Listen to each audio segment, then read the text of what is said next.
Hello बच्चों, कैसे हो आप लोग। होपफुली आप सब लोग बहुत ही स्वस्थ हो गए, मस्त हो गए और अपनी पढ़ाई में व्यस्त हो गए। मैं तरुण कपूर आपके सामने ये नया वीडियो लेके उपस्थित हूँ, जिसमें आज हम लोग बहुपद के विषय में जो नेक्स्ट क्लासेस है, नेक्स्ट टॉपिक है, हम उसके विषय में बात करेंगे। तो हम अपने टॉपिक को शुरू करते हैं। आज के हमारे टॉपिक की शुरुआत होगी। आज हम इस टॉपिक में जो हम शुरुआत करेंगे, शुरुआत में आपको ये बताएंगे कि किसी भी बहुपद के जो शून्यक होते हैं, शून्यक का मतलब वह नंबर जो बहुपद को जीरो बना देते हैं, और जो हमारे सिलेबस में है वो कौन से बहुपद है, द्विघात बहुपद है। द्विघात बहुपद है उसके शून्यक शून्यक कितने होंगे, मैक्सिमम 2 शून्यक होंगे, क्योंकि किसी भी बहुपद की जितनी घात होती है मैक्सिमम उसके उतने ही शून्यक निकल कर आते हैं। तो द्विघात समीकरण के शून्यक और उसके गुणांकों में, गुणांक कौन से होंगे, ए बी सी, यानी एक्स स्क्वायर के साथ जो लगा हुआ नंबर है, एक्स के साथ लगा हुआ नंबर है, और जो अचर पद है जिसमें कुछ भी नहीं है, इनमें आपस में क्या समीकरण होता है, क्या इनमें संबंध होता है। तो इनका संबंध बच्चों ये होता है, मान लीजिए शून्यक है, शून्यकों का योग, शून्यकों का जो योग होता है वो होता है माइनस का एक्स का गुणांक यानी बी बटे एक्स स्क्वायर का गुणांक ए। याद करने का तरीका alpha plus beta equal to minus का बी अपॉन ए। इसी प्रकार जो शून्यकों का गुणनफल होता है, शून्यकों का गुणनफल क्या रहेगा बेटा, अचर पद, अचर पद यानी जिसमें एक्स नहीं है, बटे एक्स स्क्वायर का गुणांक, एक्स स्क्वायर का गुणांक यानी एक्स स्क्वायर के साथ लगा हुआ नंबर जो ए है। याद करने का सिंपल तरीका alpha beta equal to c upon है। तो बहुत सरल फॉर्मूले, alpha plus beta equal to minus b upon है, मेरे साथ बोलो, alpha plus beta equal to minus b upon है and alpha beta equal to c upon है। तो हम इस पे बेस कुछ एक न्यूमेरिकल प्रॉब्लम्स करते हैं, जिससे आपको ये कॉन्सेप्ट और भी ज्यादा क्लियर हो जाएगा। अब देखिए, जो हमने आपको गुणांक बताया, उससे संबंधित गुणांकों में और शून्यकों में संबंध, एक पहला प्रश्न ये है, हमारी समीकरण x square plus 7x plus 10 के हमें शून्यक ज्ञात करने हैं और हमें शून्यकों में और गुणांकों में संबंध को सत्यापित करना है। तो सबसे पहले तो हम इसके शून्यक निकालेंगे। शून्यक निकालने के लिए बच्चों क्या करेंगे, x square plus 7x plus 10, हम इसकी स्प्लिटिंग द मिडिल टर्म यानी बीच वाले पद को तोड़ेंगे। एक्स स्क्वायर प्लस का 7 को हम इस तरीके से तोड़ेंगे जिसको हमें गुणा करने पर 10 मिले और जोड़ने पर 7 मिले। तो 5 2 10, 5 दूनी 10, x प्लस 10, x से अंदर मल्टीप्लाई करी, x square plus 5x plus 2x plus 10, इन दोनों में से हमने x कॉमन ले लिया, मिला हमें x प्लस 5, इन दोनों में से हमने 2 कॉमन ले लिया, हमें मिला x प्लस 5। तो फैक्टर आ गया x प्लस 5, x प्लस 2। शून्यक निकालने के लिए हम इस चीज को बराबर किसके रख देंगे, 0 के। 0 के बराबर रखने का मतलब होगा, पहले हम इस नंबर को, पहले फैक्टर को 0 के बराबर रखेंगे, x प्लस 5 बराबर 0, और तो x का मान हो गया माइनस 5। दूसरे हम x प्लस 2 को 0 के बराबर रखेंगे, तो हम कहेंगे x का मान कितना हो गया, माइनस का 2। तो इससे हमें जो रिजल्ट मिला, हम सारी वैल्यू को कलेक्ट कर लेते हैं। पहले नंबर को हमने अल्फा मान लिया, दूसरे को बीटा। अल्फा बीटा किसी भी को भी माना जा सकता है। अल्फा का मान हमें मिल गया -5, बीटा का मान मिल गया -2। ए होता है एक्स स्क्वायर का गुणांक, वो कितना है 1। बी एक्स का गुणांक वो कितना है 7। सी जिसमें एक्स नहीं है वो कितना है 10। तो हमें समीकरण होती है अल्फा प्लस बीटा बराबर माइनस का बी अपॉन है। तो हम अल्फा प्लस बीटा का मान निकाल रहे हैं। अल्फा का मान हमने रखा बेटा -5 और बीटा का मान रखा -2। -5 और -2 मिलकर हो गया माइनस का 7। माइनस का बी अपॉन है, माइनस बी की वैल्यू कितनी है बच्चों 7, -7, ए का मान कितना है 1, तो -7। तो हमसे सिद्ध हो गया alpha plus beta equal to minus का बी अपॉन ए। इसी प्रकार से अगला है जो समीकरण होता है, जो सत्यापित करना होगा, अल्फा बीटा हमें सी अपॉन ए निकालना होगा। तो हमने अल्फा और बीटा का गुणनफल करा, अल्फा का मान है -5 और बीटा का मान है -2। -5 और -2 की गुणा हो गई 10, तो सी अपॉन ए, सी अपॉन ए का मतलब हुआ, सी का मान कितना है 10, ए का मान है 1, 10 और 1 का भागफल कितना मिला 10। तो इससे दूसरा रिजल्ट मिला अल्फा इंटू बीटा बराबर सी अपॉन ए। तो हमारे दोनों समीकरण, दोनों संबंध स्थापित हो गए, सत्यापित हो गए। अल्फा प्लस बीटा बराबर minus b upon a, alpha beta equal to c upon a. अब हम इसी पर एक्सरसाइज का नेक्स्ट क्वेश्चन देख रहे हैं। एक्सरसाइज नंबर हमारी 0.2 है। और कौन सा 0.2 है ये अभी मैं आपको बता रहा हूं। 2.2 अगला प्रश्न।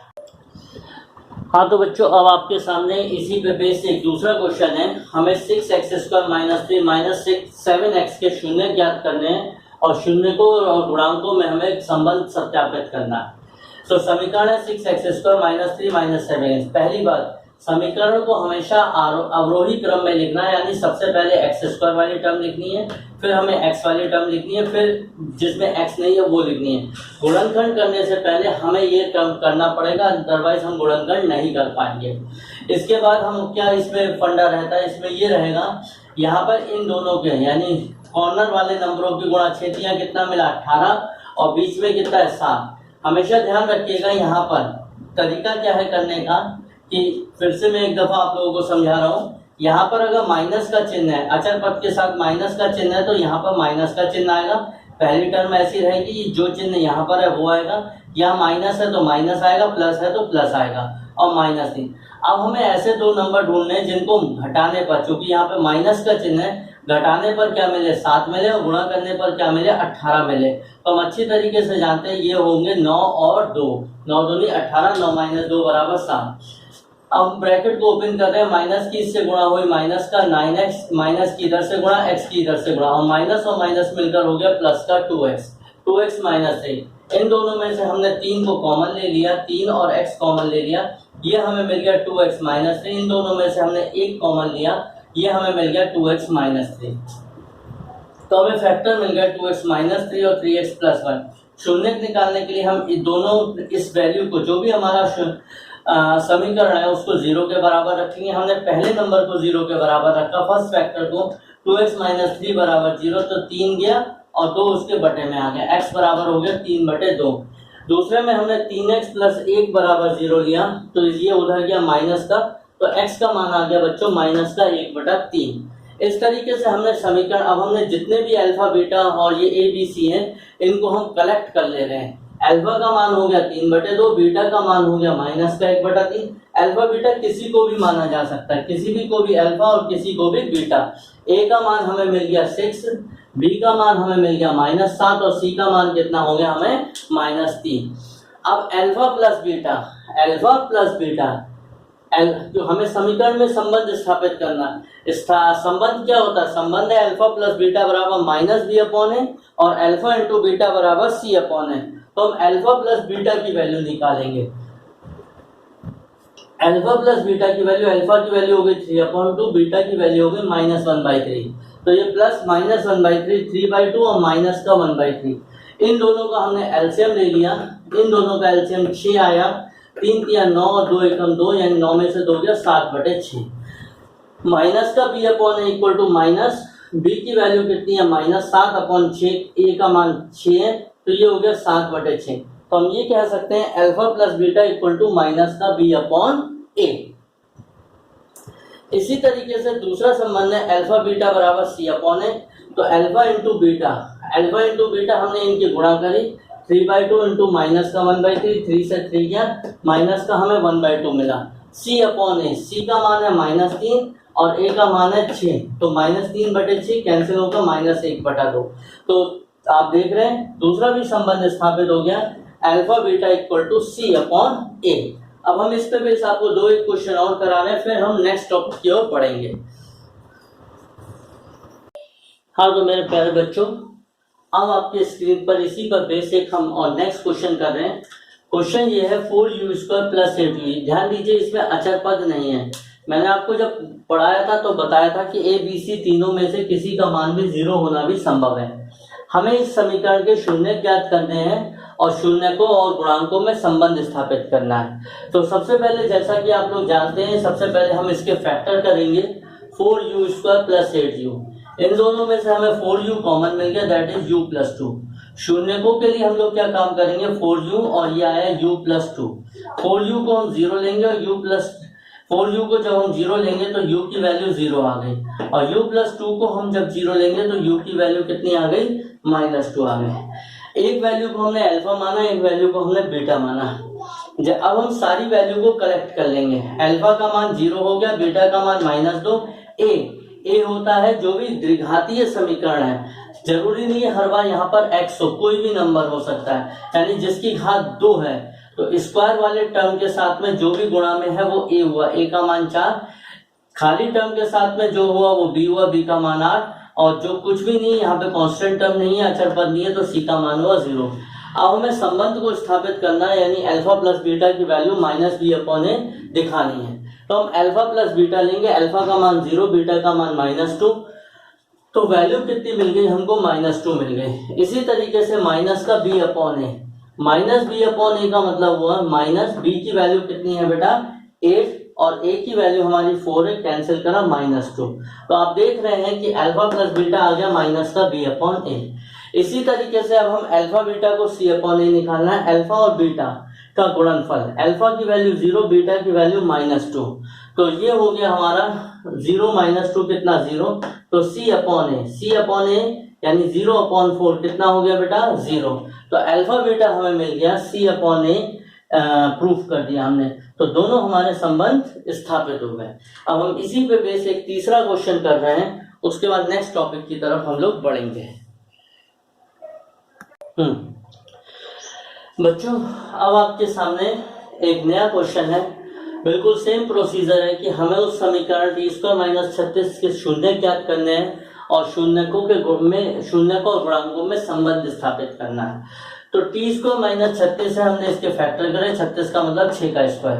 हम फॉर्मूला जानते हैं a² - b² बराबर a प्लस बी और a माइनस बी, तो t² - 6 का स्क्वायर हो गया t - 6 और t + 6।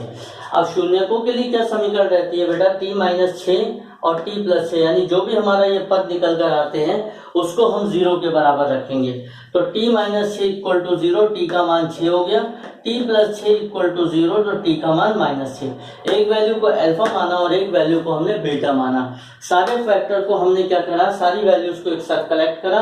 अल्फा का मान 6 हुआ, बीटा का मान -6 हुआ, a यानी स्क्वायर टर्म का कोफिशिएंट 1 हो गया, b जिसमें यानी खाली टर्म t का कोफिशिएंट होता, यहाँ पर t नहीं है, तो इसलिए इसका मान कितना हो गया 0 हो गया, और c का मान कितना हो गया बेटा -36। हमें संबंध स्थापित करना है। संबंध स्थापित करने का मतलब है अल्फा प्लस बीटा की वैल्यू निकालनी है।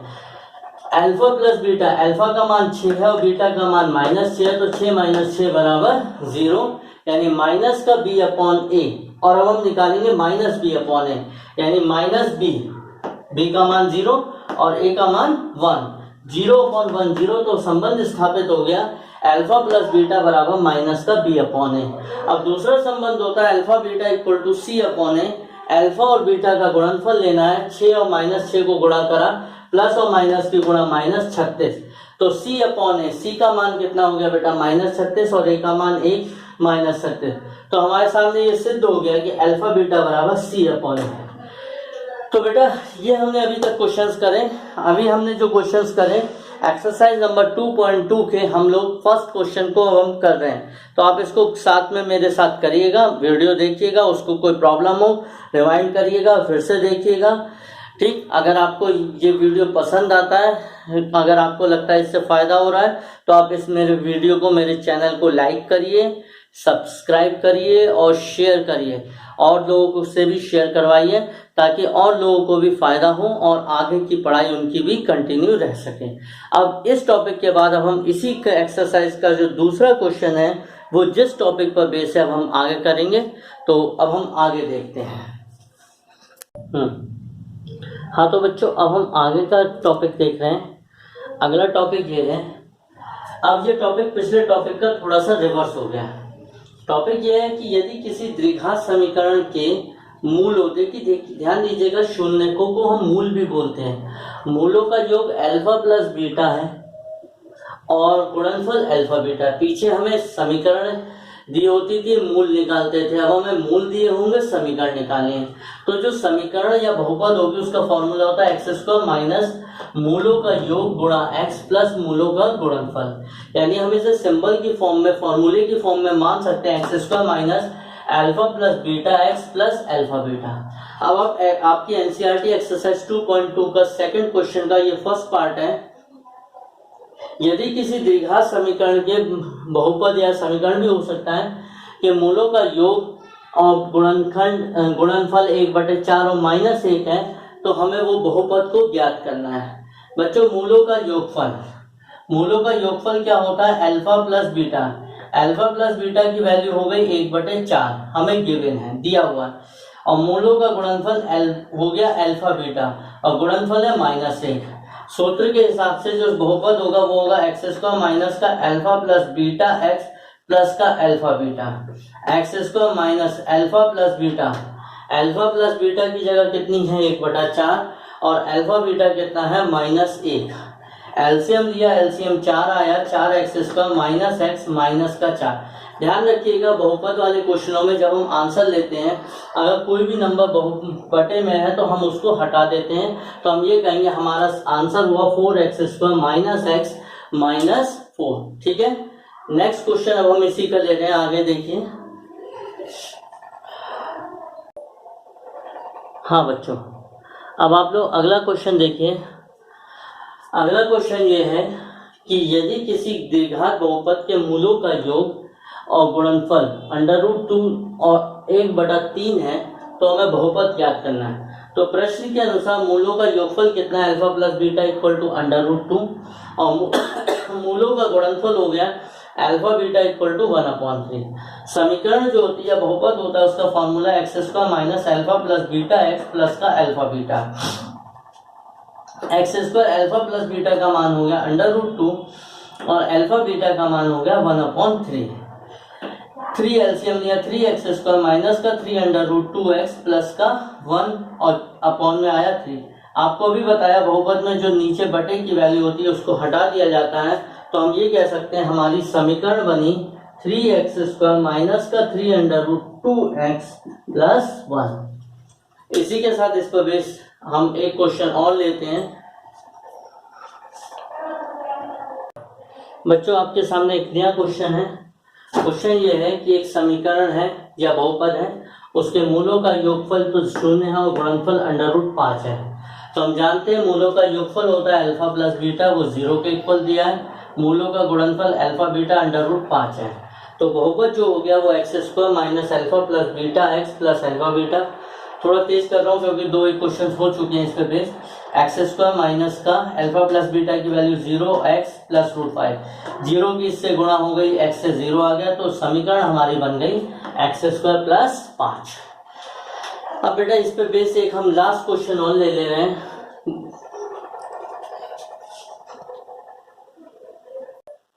देखिए आपके सामने एक क्वेश्चन और है, थोड़ा सा रोशनी पड़ रही है, 1 है, ठीक। आपके सामने क्वेश्चन है, यदि किसी द्विघात बहुपद के मूलों का योग और गुणनफल -1/4 और 1/4 है, तो हमें बहुपद ज्ञात करना है। देखो बेटा, शून्य भी हो सकता है और मूल भी हो सकते हैं, दोनों समीकरण, दोनों चीजें हम लिखते हैं।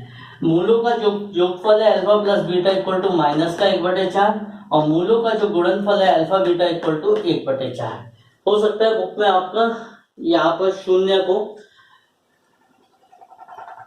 तो बहुपद जो हो गया वो x square minus alpha plus beta x plus alpha beta. Alpha plus beta की वैल्यू हो गई माइनस का 1/4 इंटू एक्स और अल्फा बीटा की वैल्यू हो गई 1/4। हमने 4 एलसीएम लिया, 4x square plus x plus 1 बटे का 4 हम हटा सकते हैं, तो 4x square plus x plus 1। तो बच्चों इस तरीके से आज हमने एक्सरसाइज नंबर 2.2 को कंप्लीट करा। बेटा जैसे कि मैंने पिछले वीडियो में भी कहा था, इस समय भी कह रहा हूँ, इस समय की जो परिस्थितियाँ हैं थोड़ी सी हमारे लिए चैलेंजिंग परिस्थितियाँ हैं। इसमें अब हमें घर पे रह के इसी माध्यम से कुछ समय के लिए पढ़ाई करनी पड़ेगी। तो मेरा आप लोगों से ये अनुरोध है, आप साथ साथ जो भी हम आपको एक्सरसाइज कराते जा रहे हैं वीडियो के माध्यम से, उस एक्सरसाइज को साथ साथ आप करते जाइए। मेरा ये पूरा प्रयास रहेगा कि मैं आपको इस तरीके से पढ़ाऊं कि आपको इस बात की कमी महसूस ना हो कि हम स्कूल में नहीं पढ़ रहे हैं। पूरी उसी तरीके से, ऐसा नहीं कर रहा हूँ कि मैंने केवल इतना ही आपको हिंट दे दिया, फॉर्मूला समझा दिया, कहा अच्छा ये कर लेना। मैं पूरा प्रयास कर रहा हूँ कि आपको पूरा पहले फॉर्मूला समझाता हूँ, फिर उस फॉर्मूले पे बेस जो है क्वेश्चंस भी लिखता हूँ। मेरे लिए जितना जो मैं क्लास में कराता हूँ उससे ज़्यादा मैं मेहनत यहाँ पे मुझे करनी पड़ रही है। क्लास में तो बुक होती है आप लोगों के पास में, आप लोगों को कह दिया अच्छा भाई एक्सरसाइज नंबर 2.2 का सेकंड क्वेश्चन लिखिए, थर्ड क्वेश्चन लिखिए, तो मुझे केवल आंसर करना होता है, ठीक है ये। और कहीं पर वहाँ पर जब जैसे मैं देखता हूँ कि क्लास है, क्लास में बच्चे को देखा अच्छा हाँ ये पूरी क्लास को ये चीज़ें समझ में आ गई है, तो वहाँ पे मैं एक आध चीज़ को, जैसे छोटी मोटी चीज़ को स्किप कर देता हूँ, कुछ स्टेप डायरेक्ट भी कर देते हैं हम लोग। लेकिन अब मैं यहाँ पर एक एक क्वेश्चन को पूरा लिख रहा हूँ, पूरे प्रकार से क्वेश्चन लिख रहा हूँ, ठीक है। इसके अलावा हर क्वेश्चन में वही चीज़, वही फॉर्मूला बार बार एक एक चीज़ को पूरी तरीके से एक्सप्लेन करने का प्रयास कर रहा हूँ, ताकि आप लोग जब ये वीडियो देखें तो आपको बिल्कुल ऐसा लगे कि हमारी जो पढ़ाई है बिल्कुल क्लास के तरीके से हो रही है या फिर उससे भी कुछ बेहतर हो रही है। लेकिन आप लोगों का सहयोग बहुत अपेक्षित है। आप लोग घर पे एक्सरसाइज को साथ साथ करते जाइए, और अगर आपको ये एक्सरसाइज मेरा ये इससे कुछ फ़ायदा है तो इस चैनल को आप लोग सब्सक्राइब करिए, लाइक करिए, शेयर करिए और दूसरों को भी बताइए, ताकि और बच्चों को भी, केवल आप ही का नहीं, आपके जैसे और भी बच्चे हैं, सबका थोड़ा बहुत फ़ायदा हो और सबकी पढ़ाई आगे हो। क्योंकि जब सब एक साथ बढ़ेंगे तभी हम एक मजबूत हिंदुस्तान बनाएंगे। ओके बेटा, तो सबको, और कोई आपको दिक्कत हो, कोई परेशानी हो तो उसके लिए भी हम कोई व्यवस्था करते हैं, ताकि आप अपने डाउट्स, आपकी डाउट क्लासेस का भी कुछ व्यवस्था करते हैं कि उसको भी हम लोग अरेंज कर पाएँ। ओके बेटा, ठीक है, आज के लिए इतने। एक्सरसाइज नंबर 2.1 और एक्सरसाइज नंबर 2.2 मेरे नेक्स्ट वीडियो के पहले आप लोग जरूर कर लीजिएगा।